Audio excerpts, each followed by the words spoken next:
बीमिश bookworms के classroom में आप सबका स्वागत है।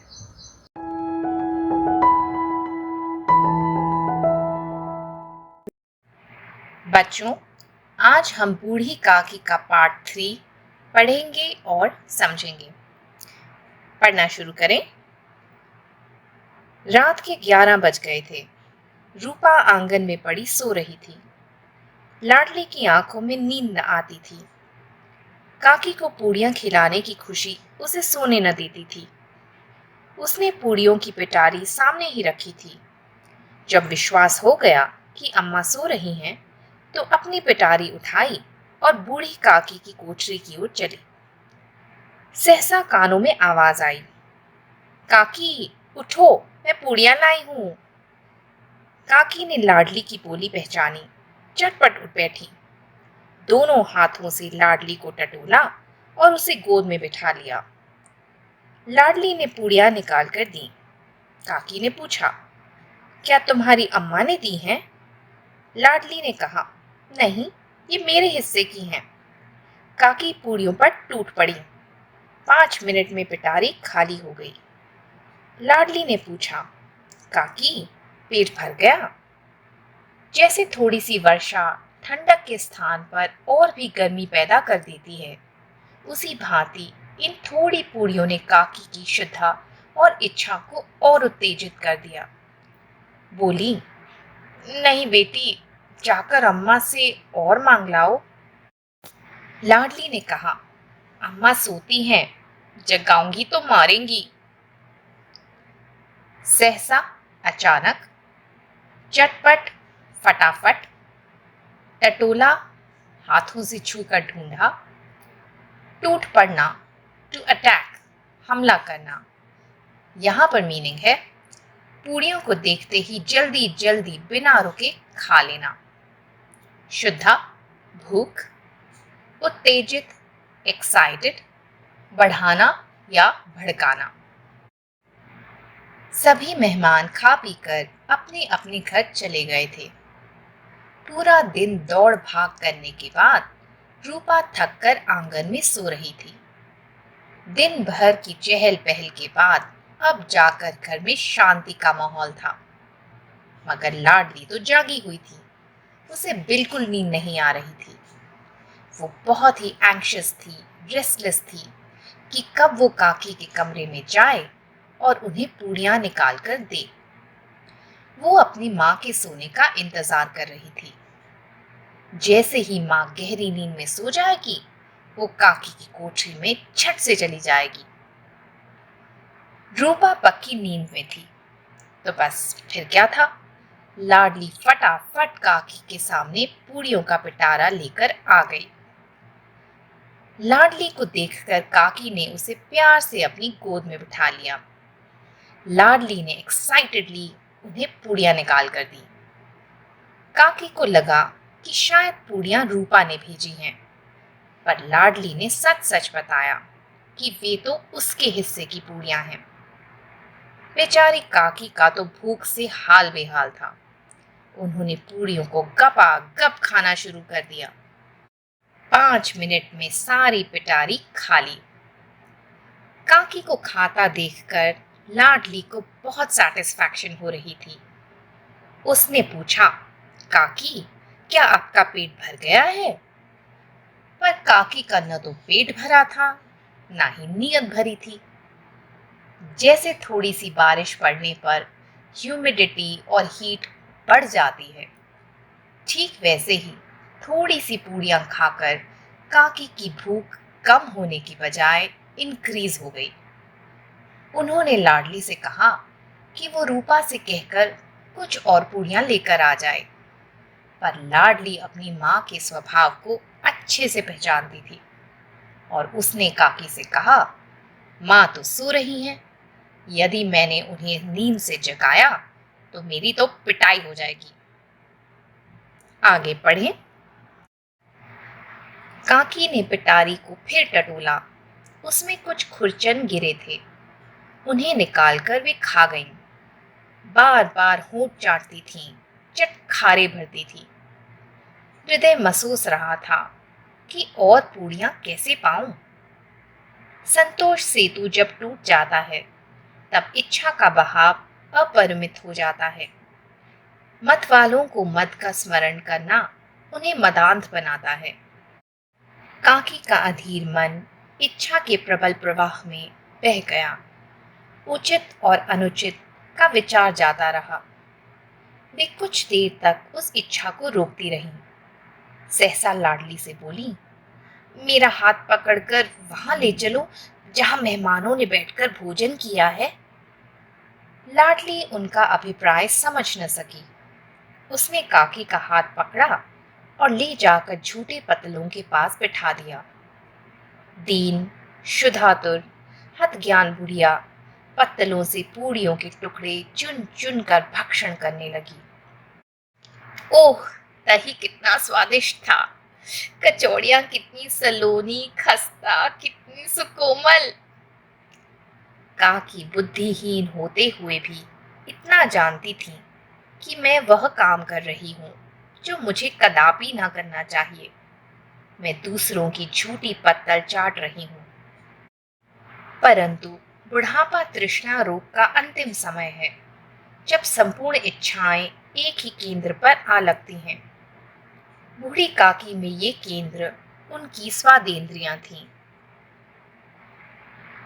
खुरचन, स्क्रेपिंग्स, हृदय मसोसना, मन मार कर रह जाना, सेतु, पुल, ब्रिज, अपरिमित, बेहद, इनफाइनाइट, मत वाला, नशे में चूर, ड्रंक, मदांध, नशे में अंधा होना, प्रबल, स्ट्रांग, प्रवाह, बहाव, अभिप्राय, मीनिंग, शुद्धातुर, भूख से बेचैन होना, भक्षण, टू ईट, सलोनी, सुंदर, खस्ता, क्रिस्प, सुकोमल, वेरी सॉफ्ट, बुद्धिहीन, बुद्धि के बिना, कदापि, नेवर, तृष्णा, प्यास, केंद्र, सेंटर। काकी का न मन भरा था न ही पेट। बेचारी अब भी भूखी थीं। उन्होंने लाडली की पिटारी को फिर से खोला और कुछ क्रम्स जो उसमें गिरे हुए मिले उन्हें खाया। She was very anxious and disappointed.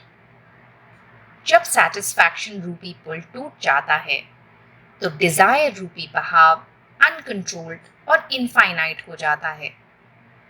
जैसे किसी ड्रंकर्ड को जब अल्कोहल की याद आती है, वो नशे में अंधा हो जाता है, कुछ भी करने को तैयार हो जाता है। काकी भी भूख के नशे में कुछ भी करने को तैयार थी। सही और गलत के बीच का डिफरेंस उन्हें अभी नहीं दिख रहा था। कुछ समय खुद को कंट्रोल करने के बाद लाडली से वे बोली कि वो उसे उस जगह ले जाए जहां पर मेहमानों ने भोजन किया है।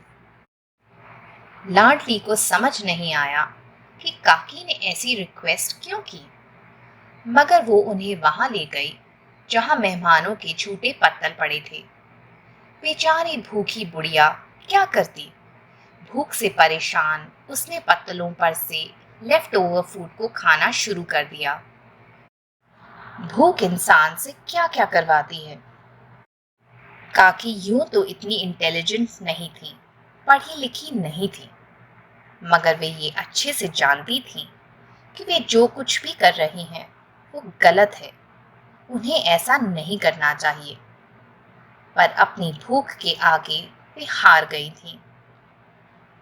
लेखक कहते हैं कि ओल्ड एज लाइफ का ऐसा माइलस्टोन है जब सारी डिजायर्स एक ही जगह पर आकर रुक जाती हैं। काकी के लिए वो फोकल पॉइंट था उनके test buds, her desire to have good delicious food. इसके आगे उनकी और कोई इच्छा अब जीवित नहीं थी। आगे बढ़ें। ठीक उसी समय रूपा की आंखें खुली। उसे मालूम हुआ कि लाडली मेरे पास नहीं है। वह चौंकी, चार पाए के इधर उधर ताकने लगी कि कहीं नीचे तो नहीं गिर पड़ी। उसे वहां न पाकर वह उठी तो क्या देखती है कि लाडली जूठे पत्तलों के पास चुपचाप खड़ी है और बूढ़ी काकी पत्तलों पर से पूड़ियों के टुकड़े उठा उठा कर खा रही हैं। रूपा का हृदय सन्न हो गया। परिवार का एक बुजुर्ग दूसरों की झूठी पत्तल टटोले, इससे अधिक शोकमय दृश्य असंभव था। पूड़ियों के कुछ ग्रासों के लिए उसकी चचेरी सास ऐसा पतित और निकृष्ट कर्म कर रही है, ऐसा प्रतीत होता मानो जमीन रुक गई, आसमान चक्कर खा रहा है, संसार पर कोई आपत्ति आने वाली है। रूपा को क्रोध न आया। शोक के सम्मुख क्रोध कहाँ। करुणा और भय से उसकी आंखें भर आईं। इस अधर्म के पाप का भागी कौन है? उसने सच्चे हृदय से गगन मंडल की ओर हाथ उठाकर कहा, परमात्मा मेरे बच्चों पर दया करो, इस अधर्म का दंड मुझे मत दो, नहीं तो मेरा सत्यानाश हो जाएगा। चौंकना, to get startled, ताकना, to glance here and there, सन्न हो जाना, to be stunned, शोकमय, sad, पतित और निकृष्ट दोनों का अर्थ है नीच, गिरा हुआ, ग्रास, निवाला, प्रतीत होना, to seem, आपत्ति, संकट, trouble, सम्मुख, सामने, करुणा, दया, pity, Gagan Mandal, the heavens। रूपा की अचानक नींद खुली।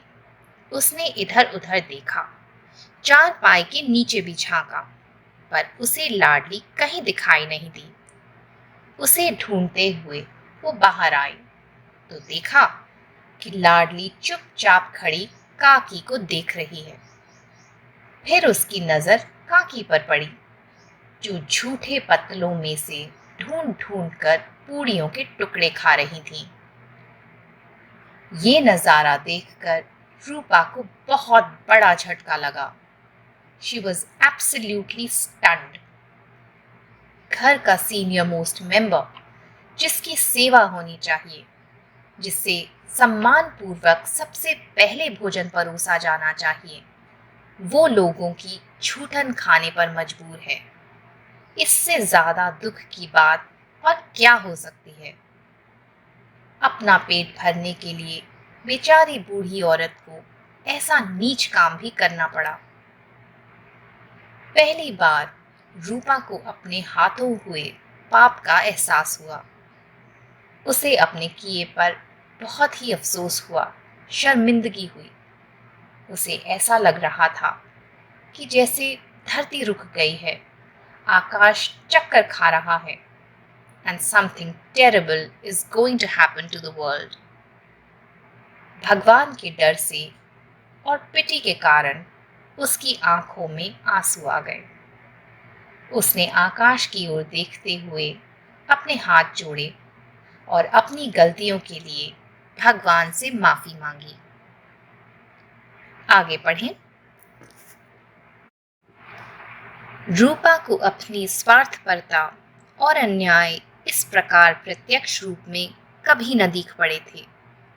वह सोचने लगी, हाय कितनी निर्दयी हूं, जिसकी संपत्ति से मुझे 200 रुपए वार्षिक आय हो रही है, उसकी ये दुर्गति और मेरे कारण। हे दयामय भगवान, मुझसे बड़ी भारी चूक हुई है, मुझे क्षमा करो।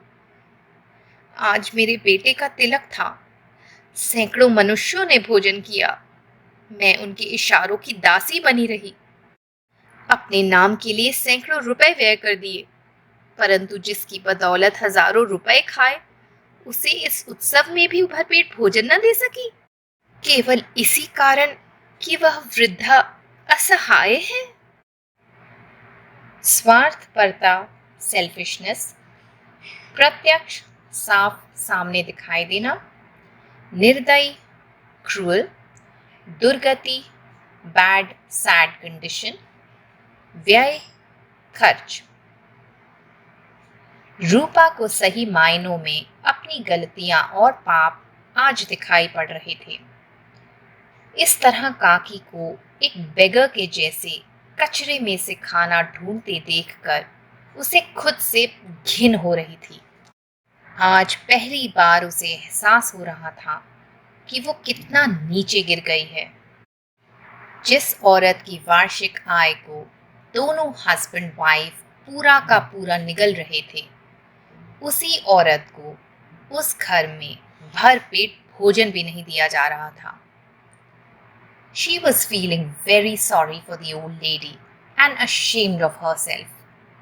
वो बार बार भगवान से अपनी गलती के लिए क्षमा मांग रही थी।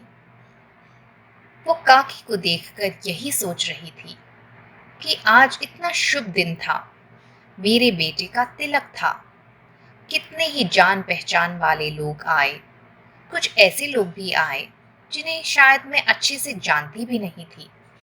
सबका मैंने आदर सत्कार किया, प्रेम से बिठाकर भोजन खिलाया, उनके आगे पीछे दौड़ दौड़ कर आवभगत की। अपनी झूठी शान बढ़ाने के लिए सैकड़ों रुपए लगा दिए, मगर जिस औरत के कारण हजारों रुपए लगातार कितने समय से खाए, उसे एक एक दाने के लिए टॉर्चर किया।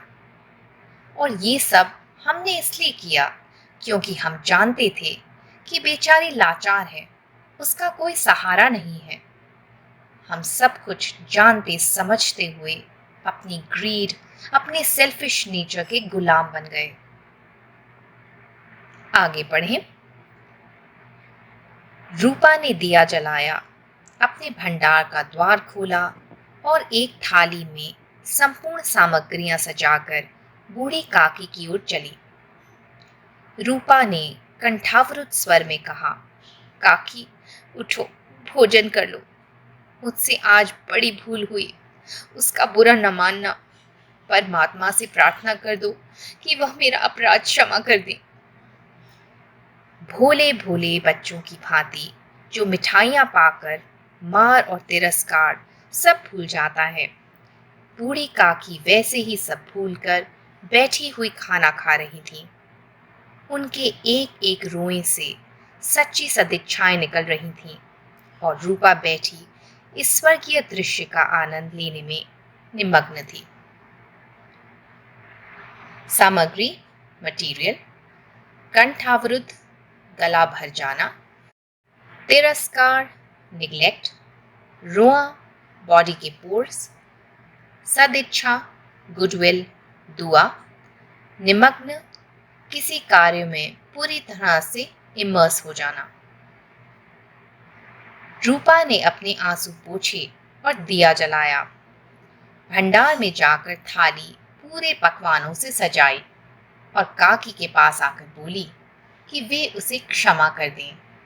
बोलते बोलते उसका गला फिर भर आया और वो रोने जैसी हो गई। उसने उनसे फिर कहा कि उससे बहुत बड़ा अपराध हुआ है और वे ईश्वर से प्लीड करें कि वे रूपा यानी कि उसकी गलती को माफ कर दें। ऐसा कहकर रूपा ने काकी को भोजन करने का आग्रह किया। जैसे भोला भाला बच्चा मिठाई पाते ही मम्मी पापा की स्कोल्डिंग और पिटाई को भूल जाता है, वैसे ही काकी भी पकवानों से सजे थाल को देखकर अपने साथ हुए इल ट्रीटमेंट और रूड बिहेवियर को भूल गई और यमी ट्रीट्स को एंजॉय करने में बिजी हो गई। पेट भर जाने पर वे इतनी खुश थीं कि उनकी बॉडी का एक एक पोर रूपा को दुआएं दे रहा था। रूपा उनको खाता देखकर ऐसी संतुष्टि का अनुभव कर रही थी जैसे स्वर्ग का सुख उसे इस धरती पर ही मिल गया हो। So basically, summing up, Munshi Premchand इस मार्मिक कथा के माध्यम से हमें ये समझाना चाहते हैं कि we must always treat our elders with love and respect. वे हमसे कुछ ज़्यादा की उम्मीद नहीं रखते, सिर्फ हमारे टाइम, अटेंशन और लव को मांगते हैं। इसके बदले वे सदा हमें ढेर सारा प्यार और आशीर्वाद देते हैं। यहाँ पूरा होता है बूढ़ी काकी का एक्सप्लेनेशन। आई होप ये पाठ आपको अच्छे से समझ आ गया होगा। बीमिश बुकवर्म्स की तरफ से आज इतना ही। Happy reading, happy studying everyone. I hope ये वीडियो आप लोगों को अच्छा लगा होगा। इन केस आपके कोई डाउट्स हैं, कोई क्वेश्चंस हैं, तो नीचे कमेंट सेक्शन में आप मुझसे पूछ सकते हैं। Thank you for watching.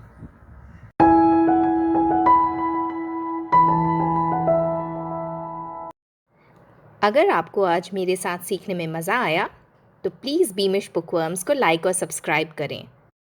साथ ही में लगे बेल आइकन को ज़रूर दबाएं ताकि मेरे चैनल की सभी नोटिफिकेशंस आपको मिलती रहें। Thank you for watching.